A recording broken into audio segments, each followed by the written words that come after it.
দিনের মতো আজকেও আপনাদের দিদিভাই এসে গেছে তার রান্নাঘরে চিকেনের একটা ইউনিক রেসিপি নিয়ে। তা ভিডিওটা পুরোটা দেখার অনুরোধ রইল। যদি রেসিপিটা ভালো লেগে থাকে অবশ্যই একটা লাইক কমেন্ট করবেন। একটা কমেন্ট আপনার পরিবারে যাবার রাস্তাটা আমাকে দেখিয়ে দেবে। তা চলুন দেখে নেওয়া যাক আপনাদের দিদিভাই কী সেই চিকেনের ইউনিক রেসিপি বানায়। হ্যালো বন্ধুরা, সবাই কেমন আছেন? আশা করি ভালোই আছেন। দোয়া করি ভালো থাকুন, সুস্থ থাকুন, আমাদের চ্যানেলের সাথে থাকুন। আজকে এসে গেছে আমার রান্নাঘরে আম চিকেন নিয়ে। আজকে আমার রান্নাঘরের রেসিপি আম চিকেন। তো রেসিপিটা যদি ভালো লাগে অবশ্যই প্রথম থেকে শেষ পর্যন্ত সাথে থাকবেন। তো চলুন, এই আম চিকেন বানানোর জন্য প্রথমেই আমি চিকেন নিয়েছি 500 গ্রাম আর আম নিয়েছি 500 গ্রাম, দুটোই সমান সমান। তো দুটো আমকে সুন্দর করে ছিলে নিয়েছি, ছিলে নিয়ে পরিষ্কার পানিতে ধুয়ে নিলাম। ধুয়ে নিয়ে আমগুলোকে একটু টুকরো টুকরো করে কেটে নেবো। তো বন্ধুরা, একবার হলেও বানিয়ে দেখতে পারেন, খুবই সুস্বাদু রেসিপি। গরমের সময় তো দুর্দান্ত লাগবে আর এমনিতেও খুবই ভালো লাগবে। শেষে আপনাদের দাদাভাই বলবে খেয়েছে কেমন হয়েছে। আমি তো শুধু বানিয়েছি। এখানে আম আমি টুকরো টুকরো করে নিলাম, একটা আম আলাদা করে আমি রেখে দিলাম আর একটা আম আমি পেস্ট করে নেব। আমি সিলেতেই পেস্ট করেছি, আপনারা যদি মনে করেন মিক্সার জারেও করতে পারেন।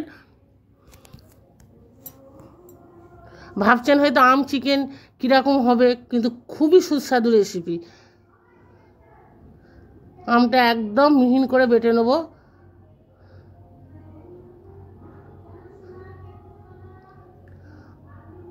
আম বাটা হয়ে গেল, এবার আমি একটা পাত্রে আমটাকে তুলে নিলাম।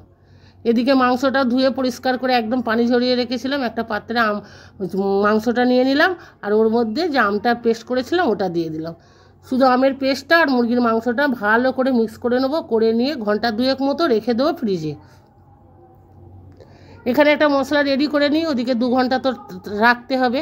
এদিকে ধনে পাতা নিলাম আর একটু গোটা জিরে নিয়েছি, এটা পেস্ট করে নেবো। সিলে বাটা মশলার একটা আলাদা টেস্ট হয়, তাই কিছুদিন ধরে আমি প্রায় সিলেই বেটে দিচ্ছি মশলা। এখানে পেস্ট হয়ে গেল ধনে পাতার জিরে।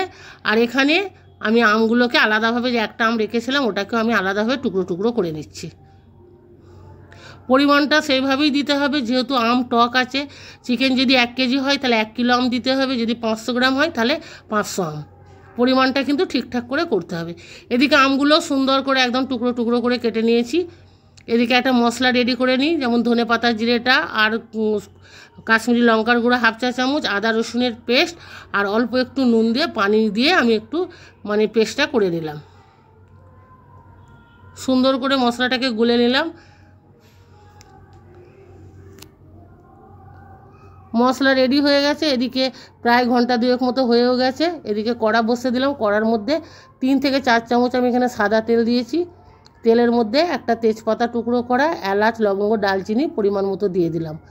দিয়ে একটু গরম হয়ে গেলে, ফুটে উঠলে গরম মশলাটা, আমি মেখে রাখা মাংসটা দিয়ে দিলাম। মাংসটা দিয়ে একটু নাড়াচাড়া করে তেলের সাথে ভালো করে মিক্স করে নেব।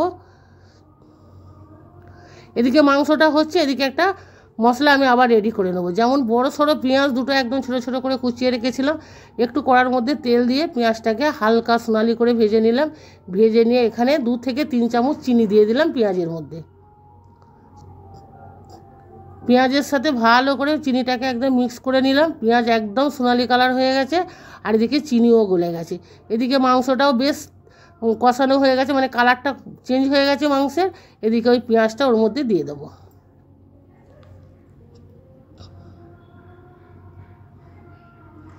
পেঁয়াজটা দিয়ে ভালো করে মিক্স করবো মাংসের সাথে। পরিমাণ মতো একটু নুন দিয়ে দিলাম আর একটু হলুদ গুঁড়ো দিয়ে দিলাম। নুনটা খেয়াল রাখতে হবে, এদিকে মশলার সাথে কিছুটা নুন দেওয়া ছিল, তার কারণে নুনের পরিমাণটা ঠিকঠাক করে দিতে হবে। এদিকে ভালো করে মশলাটা কষানো হয়ে গেল, নুন হলুদ মাংস দিয়ে আমের টুকরোগুলো ওর মধ্যে দিয়ে দিলাম। আমের টুকরোগুলো দিয়ে ভালো করে আবারও 2-3 মিনিট কষাতে থাকবো, যতক্ষণ না আমটা বেশ নরম নরম হয়ে যাচ্ছে। পুরো রান্নাটা কিন্তু মিডিয়াম আঁচে করতে হবে। এদিকে আম বেশ নরম হয়ে গেছে, কষানোও ভালো হয়ে গেছে, তেল ছেড়ে দিয়েছে। ওর মধ্যে ওই মশলাটা দিয়ে দিলাম। মশলাটা দিয়ে ভালো করে আবারও কষাতে থাকবো। মশলার কাঁচা গন্ধটা চলে গেলে ওপর থেকে তেল ছেড়ে দিয়েছে। এখানে আমি 1 কাপ মতো পানি দিয়ে দিলাম। পানিটা দিয়ে সুন্দর করে একদম মিক্স করে নিয়েছি। করে নিয়ে একে ঢাকনা দিয়ে ঢাকা দিয়ে দেবো প্রায় 10 থেকে 15 মিনিট মতো। একদম মিডিয়াম আঁচে হবে। ঢাকনা খুলে আমাদের রেডি হয়ে গেছে একদম আম চিকেন। একটু হালকা করে নাড়াচাড়া করে নিলাম, একদম গাঢ় গাঢ় হয়ে গেছে। ওপর থেকে 2 চামচ ঘি দিয়ে দিলাম, আর একটু ধনেপাতা কুচি ছড়িয়ে দেবো। খুবই দুর্দান্ত একটা রেসিপি। একবার হলেও রিকোয়েস্ট হলো যে দিদিভাইরা আমার ভিডিও দেখেন, ভালো ভালো কমেন্ট করেন, অবশ্যই দিদিভাইদের বলছি একবার হলেও এই আম চিকেন বানিয়ে দেখবেন, দেখে খেয়ে আমাকে কমেন্ট করে অবশ্যই জানাবেন দিদিভাই দাদাভাই। সকলকে আপনাদের দিদিভাই অনুরোধ করেছে দেখার জন্য, আর আমিও বলছি একবার হলেও